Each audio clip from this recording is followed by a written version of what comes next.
apakah penegasan, apakah ini sudah cukup untuk memenuhi atas dasar semua yang kemarin sudah disampaikan pihak dari Roy Suryo terhadap dengan Ya kan kesempatannya Pak, cuma hari ini. kameranya di sini, Kamera, Pak. Kesempatannya kan cuma hari ini, besok sudah kesempatan termohon ya. Dan menurut kami sudah cukup ya. Yang jelas bahwa hakim pasti paham. Nah, mudah-mudahan hakim memiliki hati nurani, keberanian untuk kemudian mengabulkan permohonan ini karena sudah melampaui sidang ketiga ya? Kedua hari ketiga. Sidang kedua hari Sidang ketiga. Sidang ketiga. Sidang ketiga. Ya, Sidang kedua. Sidang ketiga perkara bukan kedua lah, perkara Permohonan pra-prat kedua. Oke. Dan kita tahu tadi sudah menghadirkan 4 saksi dari pemohon dan 1 ahli. Intinya adalah kami ingin menegaskan yang kami uji ini adalah bukan benar atau tidaknya Mas Roy melakukan tindakan sebagaimana diatur dalam pasal 32 ayat 1.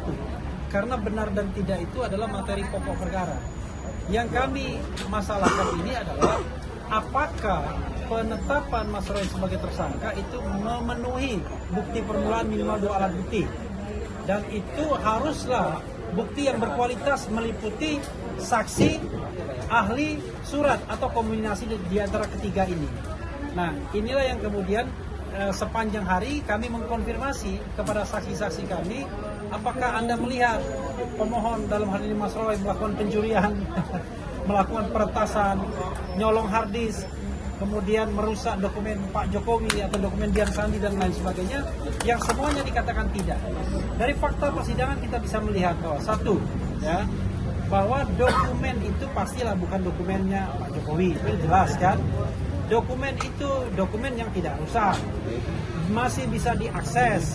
Mas Roy tidak melakukan kegiatan-kegiatan, tidak ada saksi yang membenarkan dia melakukan kegiatan-kegiatan hacking, kegiatan yang mencuri dokumen elektronik. Dan ini memang agak aneh, dipermasalahkan dokumen Dian Sandi tapi yang marah Pak Jokowi, kira-kira begitu ya. Nah, karena itulah menurut saya ini penting sekali, mudah-mudahan hakim memahami ini dengan baik. Karena terlihat termohon dan turut termohon berusaha menyesatkan hakim, yaitu bahwa ini sudah masuk pokok perkara. Sekali lagi, kami tidak bicara tentang pokok perkara. Nah, untuk memberikan kehormatan ya kepada ahli kami, ya silakan Mas Didit untuk bicara, untuk menyampaikan kembali restate apa yang tadi sudah disampaikan. Silakan. Iya, baik. Jadi terima kasih ya semua rekan-rekan. Jadi begini, ini bolak-balik ya yang dimasalahkan oleh pihak Polda selaku termohon. Pertama, hukum acara ya. Hukum acara udah jelas, hukum acara harus digunakan pada saatnya sekarang ini, yaitu hukum acara yang sudah berlaku, yaitu rejim 2025 KUHP baru. Nah, kalau yang namanya bolak-balik dibilang itu KUHP lama, itu hanya batu uji. Karena apa? Tidak fair. Kita kalau mau menguji tindakannya si Polda dengan KUHP baru, ya dia akan keberatan ya. Jadi memang harus diuji dengan batu uji KUHP lama. Nah, itu ada Mahkamah Konstitusi nomor 21 putusannya. Nah, di situ ada 2 bukti permulaan. Saya harus jelaskan itu bukan pembuktian Mas Roy ini salah atau benar. Jadi pembuktian dia punya nggak bukti, ya 2 bukti permulaan.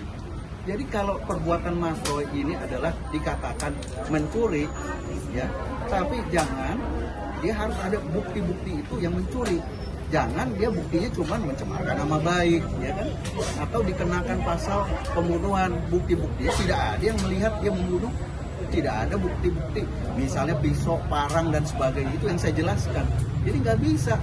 Nah, kalau dibilang cuma formalitas, cuma 2 bukti permulaan, ya nggak bisa begitulah. Itulah namanya pelanggaran asas legalitas.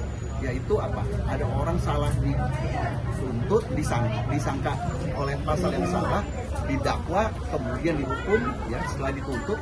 Nah, akhirnya dibebaskan karena apa? Salah orang, salah pasal dan sebagainya.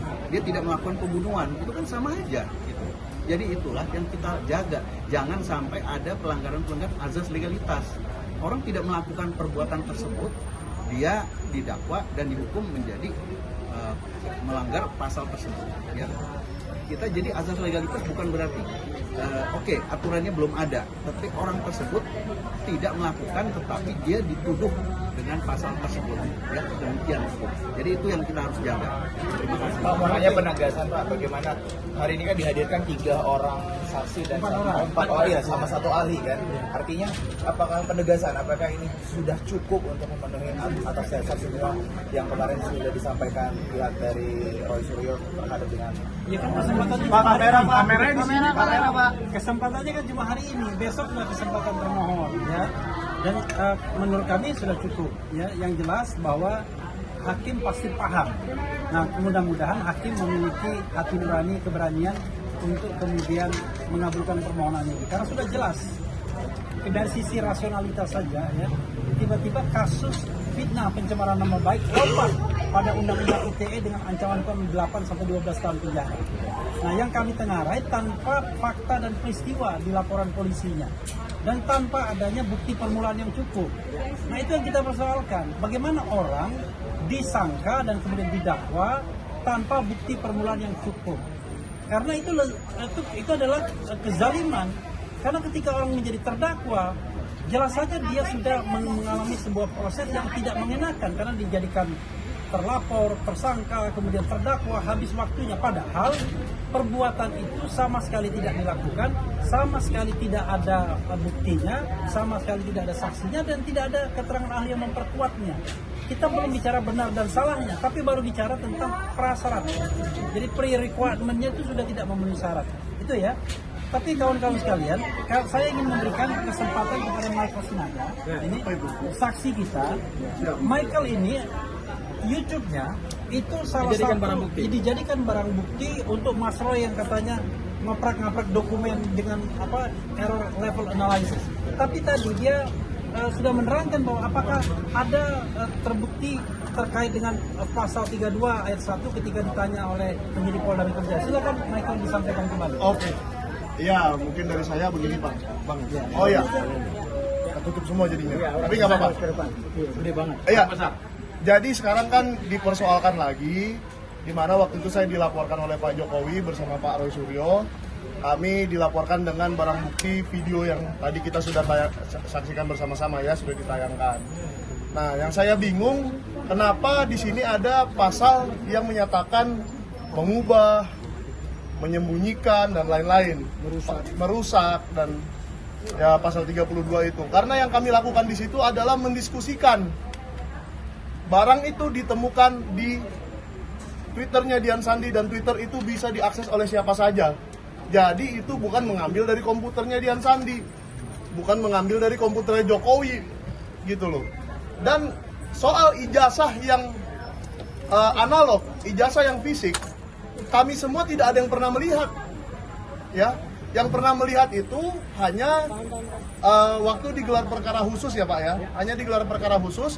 Jadi saat saya diperiksa di BAP, dan saya yakin 100 orang saksi yang di BAP itu semuanya tidak pernah melihat ijazah asli Jokowi. Jadi sebenarnya ini perkara yang sangat-sangat aneh. Kenapa tiba-tiba ijazah asli Jokowi yang katanya analog itu yang disimpan di Polda Metro Jaya kok jadi barang digital?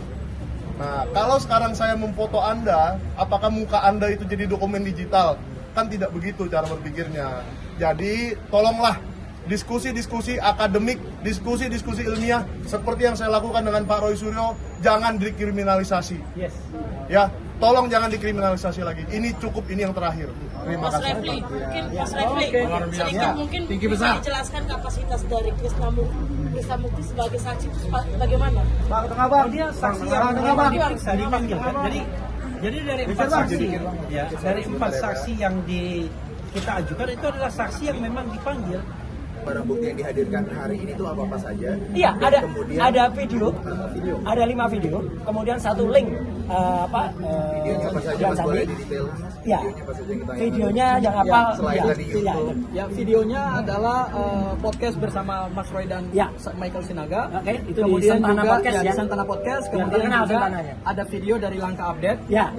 Kemudian juga ada video dari salah satu stasiun TV yang memberitakan Pak Jokowi menyerahkan ijazah. Oh iya, analognya. kalau itu ya, kalau itu dari ya, video. betul ya. Ini gara-gara TV kan. Dia tanya, sengaja. Ya. Boleh Pak, lanjut Pak. Kemudian ada 5 video ya. Dan tadi sebenarnya dari 5 video itu kami tidak putar semua Ya, ya. hanya Kami dua hanya yang putar diputar. 3 Tiga video. video. Kami hanya putar 3 video dan ada kurang lebih 26 bukti yang terlampir dalam surat alat bukti. Ya. Dan kemudian adalah ada 1 ahli 3 saksi. Betul. Ya, dan ada beberapa dokumen. Dan dari video yang jelas tanggal 26 Maret itu, ya itu jelas betul tidak ada saya. Nama saya pun tidak disebut di situ. Ya itu video durasinya lebih dari 1 jam 6 menit. Itu jelas ada orang-orang di situ ya. Saya nggak boleh sebutkan itu karena ada sahabat-sahabat pejuang semua. Dan ada seorang yang sudah berkhianat ya, namanya si Omon. Omon aja disebut gitu. Ya, si Omon si Anipar itu disebut di situ. Itu ya. Ada lagi. Terima kasih, Mas Rio.